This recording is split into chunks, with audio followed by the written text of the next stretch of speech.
Okay, black supremacy. So I'm gonna continue reading. I last left off at the extraterritoriality part, and again, I'm reading from Wikipedia. But again, you can go and do deeper research if you feel like.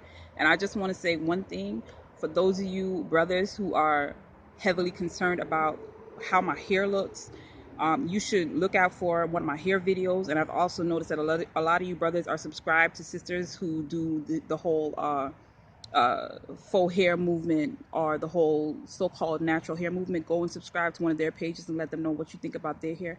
This is not a hair video. That's part of the problem why we can't fix anything in the black community, because some of you are so overly concerned about issues that have nothing to really do with liberating us from white supremacy. But I will be dealing with some of you brothers in the future, and I will be dealing with this uh, hair.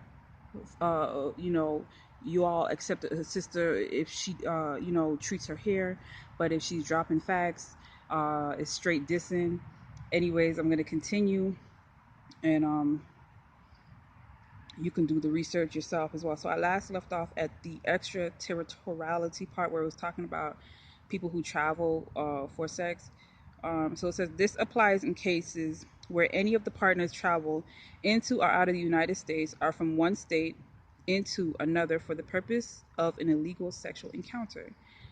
So I don't know how many black people are doing that. So you know how you all let these laws just override your common sense is it amazes me in a certain way, but I'm not surprised. Gender of participants.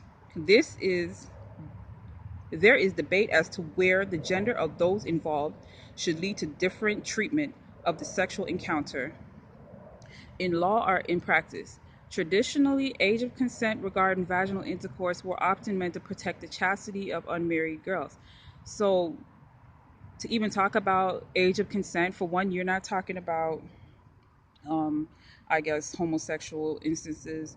And then again, you're not talking about um, everybody. You're mainly talking about Christians, right? So it shows you there again that the age of consent laws are Christian based, and really generally only apply to the woman not having sex, I guess outside of marriage, right? So many feminists and social campaigners in the 1970s have objected to the social importance of virginity.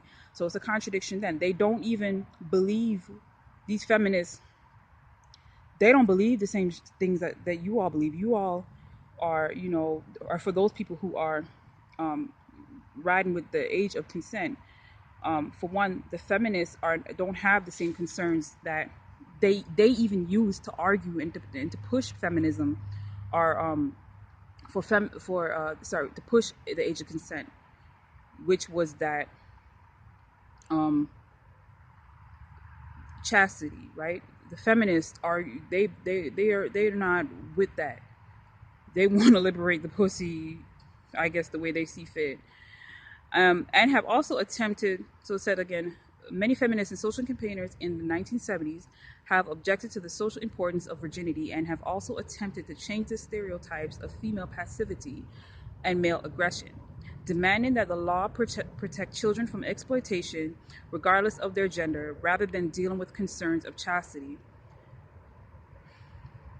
So again, the age consent more towards exploitation of children. You know, you see how this thing evolves, where into what we have now, where it's seemingly becoming just an attack on the black man and the black family.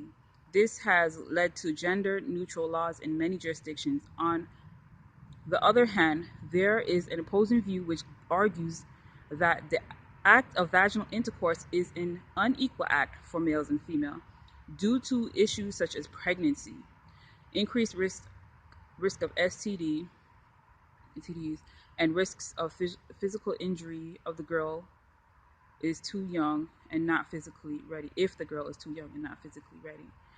In the U.S., in Michael M. v. Superior, 450 U.S. 464 1981. So I guess it's some document. It was ruled that the double standard of offering more legal protection for girls is valid because the Equal Protection Clause does not mean that the psychological differences between men and women must be disregarded. So you can go in on that. Traditionally, many age of consent laws dealt primarily with men engaging in sexual acts with underage girls and boys.